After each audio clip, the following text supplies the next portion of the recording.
నమస్కారం. నేను మీ చంద్రశేఖర్.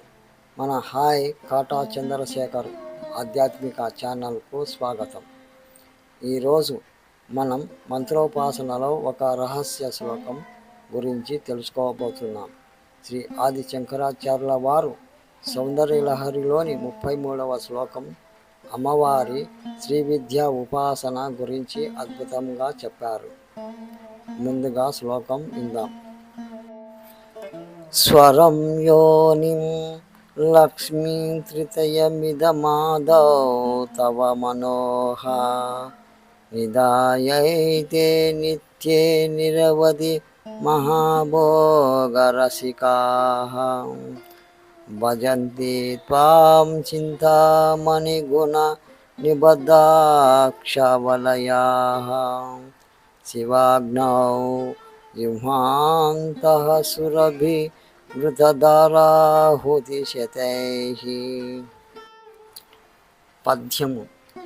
అమ్మ ఆద్యంతరహిత నిత్య స్వరూపని మహామంత్రమున ముందు కామరాజ బీజమును భువనేశ్వరి బీజమాది లక్ష్మి బీజము త్రయము మేళనము చేసి నిన్ను హృదయారవిందాన నిలుపుకొనియు భవ్య చింతామణి ఘన నిబద్ధ పద్మ బీజమాలికలు ధరించి ప్రీతితోడ తల్లిరో త్రికోణ రూప బైందవములోని అతి పవిత్ర విశిష్ట శివాగ్నియందు కామగవి వృతాహుతుల సంఖ్యములు నిష్ట హోమమును చేసి ఆత్మవిద్య మహాసుఖానుభవ మహాయోగులు అనవరతము నిన్ను సంపూర్తిగాను ధ్యానింపగలరు.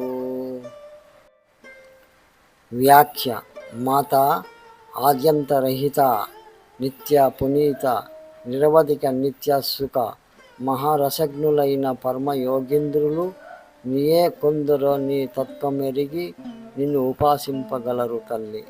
నీ మంత్రానికి ముందు కామరాజ బీజము క్లీం, భువనేశ్వరి బీజము హ్రీం, లక్ష్మీ బీజము శ్రీం మూడింటిని సంపుటి చేసుకొని చింతామణి నిర్మిత అక్షమాలను ధరించి బైందవ స్థానమందు శివాగ్నిని స్వాధిష్టానములో ప్రతిష్ఠించుకొని ఆజ్యధారలచే సహస్రాధిక ఆహుతులు సమర్పిస్తూ హృదయ కమలంలో నిన్ను నిలిపి పరమ మునీంద్రులు ఆరాధిస్తుంటారు తల్లి.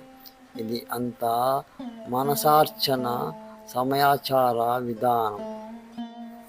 సకుంకుమ విలేపనాం అలిక చుంబి కస్తూరికాం సమందహాసితే క్షణాం సశరచాపపాశాం కుశాం అశేష జనమోహినీం అరుణమాల్యభూషాంబరాం జపా కుసుమ బాసురాం జప విదౌ స్మరే దంబికాం.